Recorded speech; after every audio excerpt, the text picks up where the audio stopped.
'Twas Christmas at the White House not so very long ago. Don was feeling grumpy with the Congress crowd, you know. He had money for the border, he was going to build the wall, but he only had enough, he supposed, to build it 2 feet tall. Vladimir was at the Kremlin. He was feeling pretty cocky after scoring 15 goals down to his weekly game of hockey, but the oligarchs were acting up, complaining about their millions. Hard times, I suppose, now when you're used to having billions. Meanwhile, in Beijing, Xi Jinping was in a state. Kim was fooling with his nukes again and keeping Xi up late. Sometimes it's just not easy handling international strife and trying to get yourself set up as president for life. And so they all got on the hotline, just like they sometimes do, for a game of online battleships, and perhaps a yarn or two.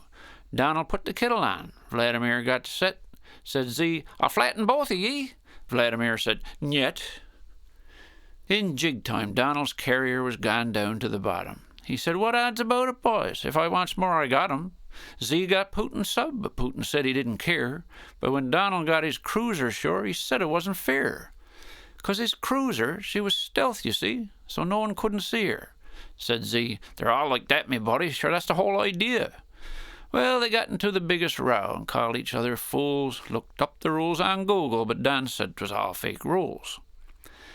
They even called up Justin. Figured he'd be neutral. He said, "I played with Sophie once. Don't say that wasn't brutal. But there's lots of ways to play it, and I thank you for the call. You fellows got 3 different ways, and I respect them all." Then Putin started teasing him. "Can't build your pipeline, can you?" Putin was still cross about the loss in 72. Then Justin said he had to go, but that he wasn't doubting, that they could work it out, and Don said, "Boys, what odds aboutin'?" Then they went right back at it. They were getting proper sooky. Xi called his hackers up to give the boys a Christmas cookie. Vladimir called down into the basement of the Kremlin, fooled up Donald's next election with a Democratic gremlin. Donald went right off the head. He had the shortest fuse. He was rotted with them both and said, "No Christmas cards for yous." Next thing, all 3 had their fingers on the button, with all 3 making speeches and then all 3 rebutting. Meanwhile, out in Boiler Cove, 'twas TV bingo night. Nan was doing good. She had the jackpot well in sight. Then, with 1 number left to go, the game was interrupted. The news announcer looked some scared, and Nan was right disgusted. She watched the TV news about the tensions ramping up, put down her bingo card, and went to wash her old teacup. She was cross about the jackpot loss and said, "My blessed gracious, I suppose I got to go and straighten out those foolish faces." Now, Nan, you see, she had a scattered spy around the planet, and they kept an eye out on the Stundar's crowd that mostly ran it. They used a code on open line to file their reports. Paddy Daly thought 'twas all to do with turs and Isle of Morts.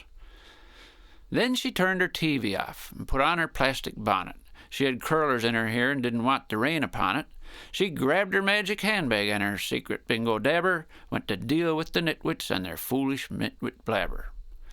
And so my 100-year-old Nan was on the job once more, as she strapped into the Nan plane and took off with a roar. She set her course for Moscow and engaged the hyper rocket. This was a job for Supernan, and Supernan was on it. About an hour later, she was pitched down in Red Square. The guards were all into a state, and how did she get there? "Don't mind that," she said, and dabbed them with her dabber. It made them all polite and nice, and neither one would grab her. Next she tracked down Vladimir and dabbed him on the head. He gave up on the tough talk, offered tea and cakes instead. Turned out he only acted mean, 'cause when he was a boy, the only gift he ever got was some old kinder toy. He said that he'd be good now, if she'd only tuck him in, and as he drifted off to sleep, he had a happy grin. And as she gently closed the door and softly said, "Good night, Edie," she left a Christmas cake behind for next time he got Spidey. Arriving to Beijing, she went in to see old Xi. He was bawling out his eyes with Christmas Carol on TV. "Oh my, I hates old Scrooge," he said, "and I could flatten him. I don't see why he acts so mean to poor old Tiny Tim." There, you dear," said Nan. "It's only just a story. I got some raisin bread for you if you'll just say you're sorry." Oh boy, he said, "my favorite in the world. Can you put molasses on the top and make a little swirl?" And so old Xi was straightened out, feeling proper grand. "I love you, Supernan," he said, and waved his little hand. She smiled and waved right back at him as she flew overhead, turned on her outside speaker and said, "Now go to bed." She set her course for Washington and put the kettle on. read down Homer for a while till she found Corky in a pond. She had a bit of time to spare and called her sister Kate. Said that she was fine, but made me hair's in some state. She landed at the White House and went in to look for Don. He was playing hopscotch with Obama out on the White House lawn. Don won every time because he'd move Obama's rock when Obama went to check out if his key still fit the lock.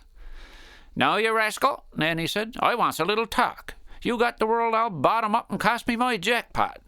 Well, Donald, he got in a snit and he started at the blabber, but Nanny messed his hair all up and dabbed him with her dabber. Then Donald, he got quiet and he cried a little bit, said that he'd be good now if she'd teach him how to knit. Obama shook his head and thought that he might run again for president if Supernan would manage his campaign. "Some chance," she said, "'tis way too many trips. And who would plant me garden now and check me rabbit slips? Now, Donald, you be good, and you call up Vlad and Z. Invite them in for cookies and p'raps a cup of tea." Well, Donald, he got civil then, and he started at the knitting. He made a scarf for Vladimir and had a half a mitten finished for a pair that he was going to knit for Z. Oh my, he thought, I hope the boys got something nice for me. Not long after that, Vlad and Z, they came to call. Donald had the teapot full and muffins made for all. He gave the boys their presents as he said, "1 lump or 2? Oh, Vladimir, I am so pleased. That color's nice on you." Well, Vladimir was beaming and said, "Don, you are my brother." His present was those Russian dolls, goes one inside the other. Z said he loved his mittens, and he held them up to see, gave the boys a lovely poem, printed in calligraphy. And so 'twas peace on earth at Christmas, and the boys they had a hug. Her spoys told Supernan, but she just gave a little shrug. "Huh," she said, "I suppose they might behave themselves a while. Perhaps they won't blow up the world, and Bingo won't be spoiled." And so here's to Supernan. She's my very favourite senior. I wish that she was president, prime minister, and premier. And if Donald, Vlad, and Z cause trouble sometime soon, perhaps I'll leave me dabber home and take me wooden spoon.